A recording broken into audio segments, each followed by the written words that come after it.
Matrix क्या है?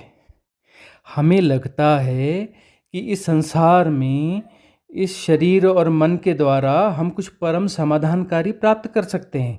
इस लोक में, इस इहलोक में जो है कुछ पाया जा सकता है जो कि हमें समाधान देगा, जो कि हमें सब कुछ मिल जाएगा। उसके बाद में कुछ पाने को शेष नहीं रहेगा, परम समाधानकारी होगा।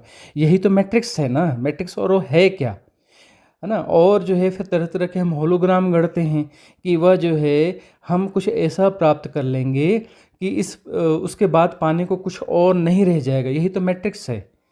और इसी इसी के लिए हमें अंधी दौड़ लगाए हुए हैं। और समझ यही विकसित करना है कि इस इहलोक में पाकर भी कुछ नहीं पाया जाता। जो कुछ भी पालो, आप कितना भी बड़ा पद पालो, कितना भी धन इकट्ठा कर लो, कुछ भी कर प्राप्त कर लो, लेकिन पाकर भी कुछ नहीं पाया जाता है और खोकर भी कुछ नहीं खोया जाता है। आप ऊंचे सोचे पद पर हैं और वो खो गया, लेकिन आपका वस्तुतः कुछ नहीं खोया है।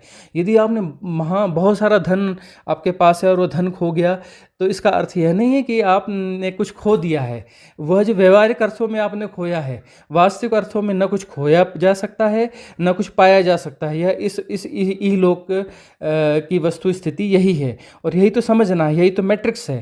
हमें लगता है कि यहाँ हमने जो पाया यह पा लिया। अरे परमानेंट यहाँ कुछ भी नहीं है। जो परमानेंट नहीं है वो पाया हुआ है ही नहीं। जो परमानेंट नहीं है उसको खोना संभव ही नहीं है। जो जो खोना ही है, जो खोया ही जाएगा निकट भविष्य में। अभी नहीं तो निकट भविष्य में खोया जाएगा। जो खोया ही जाएगा तो वह उसका पाना कैसा हुआ।